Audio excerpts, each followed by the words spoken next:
And so it wasn't a surprise that a poll was released about the Democrats.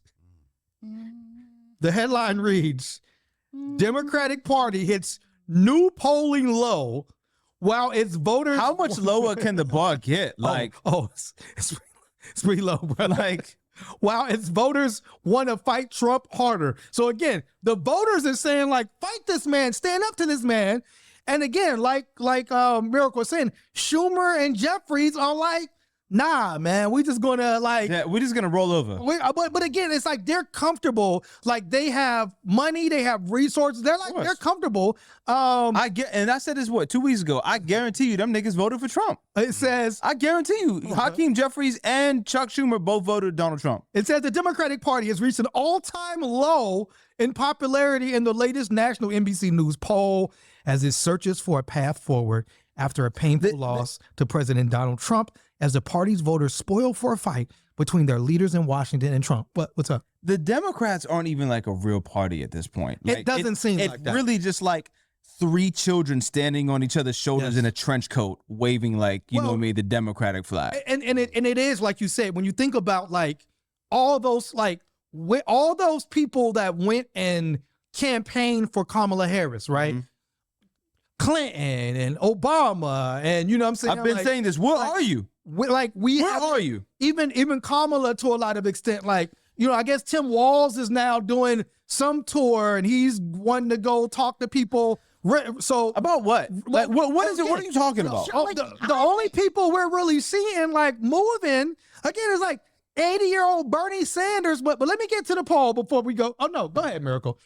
Go ahead. I just want to say, I see your fist balled up. So listen, the Tim Walz who is going around. Yes. I don't know how his walls, right? Tim Walz. Yeah, from the window to the walls. Yeah. Thank you, because I'm calling Waltz. There's no. Yeah, I thought it was Waltz too, but it's Walls. Yeah. But listen, like C. Ray Walls. Oh, we can't say his. Sorry. That just popped into my. I'm sorry. Yeah. I liked Tim on the campaign trail. This Tim on the campaign America's trail dad.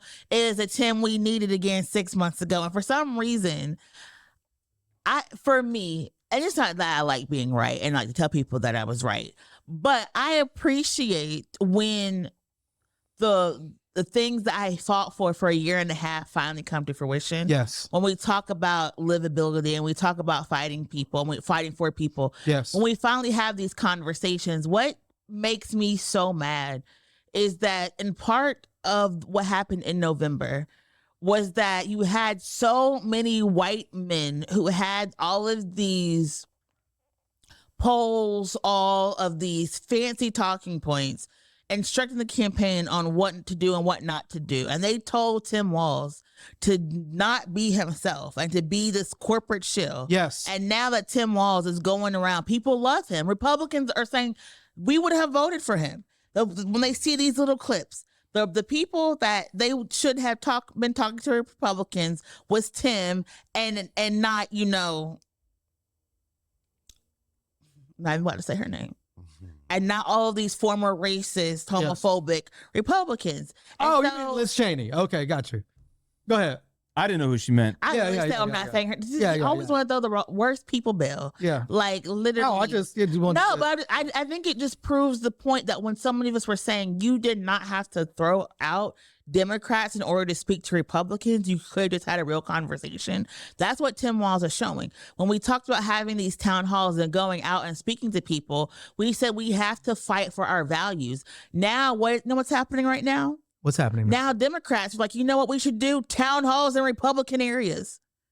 The same thing we advocated for 6 months ago, a year ago. They say, go talk about our values and what we're fighting for instead of going around with every single Republican. We couldn't even get the Democrats to invest in like where the black and brown people were. Can I read this? It makes it just like a part of it is like, yay, like the playbook we asked for and we fought for is like being used. But then also there is this idea, now me and my friend were talking about this, it's like the white supremacy of the Democratic Party is that they never listen to black and brown people until after they lost.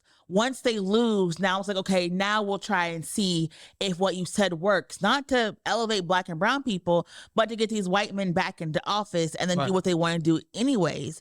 And that is the problem that we're seeing right now with Chuck Schumer, with Jeffries, is that like they do not want to work and lean into the left. They still just want to go to the right. And that stuff is not working because who's getting fired from jobs? Republicans. Yeah. Who's being kicked out of the military? Black people, white people, queer people, old people. Now everybody's upset, right? And we have no message for them. We have nothing for them because we were trying to be Republicans. And now the Republican messaging is failing. It's like, oh, crap. What should we do now? There was in early February, the Democrats did like a retreat. Yes. And they hired a think tank. Yes. To come up with reasons on why they have a cultural disconnect from the working class. Yes. Which is crazy to me because all they could have done is just listen to people. But instead they wanted to spend X amount of dollars on conducting this survey and figuring out. So here's some of the talking points on the takeaways of why the Democrats have a cultural disconnect with the working class. 1, overemphasis on identity politics. 2, the faculty lounge problem. 3, failure to prioritize economic concerns. 4, weak messaging and communication. 5, fear of dissent within the party. 6, attachment to unpopular institutions. 7, allowing the left to define the party. Reactionary rather than proactive. Over-reliance on buzzwords and political correctness, and lack of positive national identity message. It's interesting. So according to the NBC News, it says just over a quarter of registered voters, 27%, say they have a positive view of the Democratic Party. Only 27%. Which is the party's lowest positive rating in NBC News polling dating back to 1990. And just 7% say those views are very positive. 7% and 27%. Another poll was done, interestingly enough, that says AOC, Alexandria, how do you pronounce it? Ocasio-Cortez. I looked at it. I was like, damn, that's a hard one. AOC, it says reflects Democratic core values more than Kamala Harris or any other leader of the Democratic Party.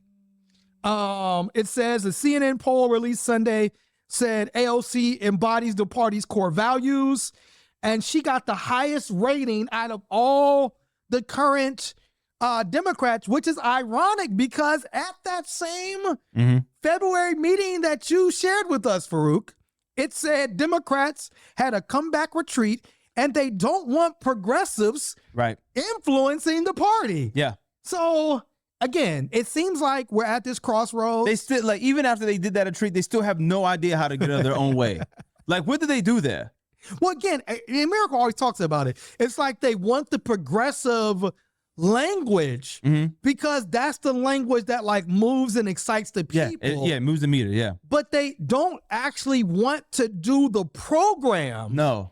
That would actually lead to a transformation. Because it's easy to talk about something and actually do it. Absolutely, right? Yeah. Like Joe Biden had the opportunity to do all of these things, right? And chose And what did he do? Fell off a bike. Well, again, it's like when the Democrats get in, it's like, oh, let's try to bring this country together and let's try to work with the Republicans and let's try to find this middle ground. And then when Donald Trump gets in, he's like, fuck y'all left wing. Get down or lay down. You either do what we say or you're going to prison. We'll send you overseas. And it's like, they're like, oh my God, what do we do now? You know what? This brings me back to something Miracle said.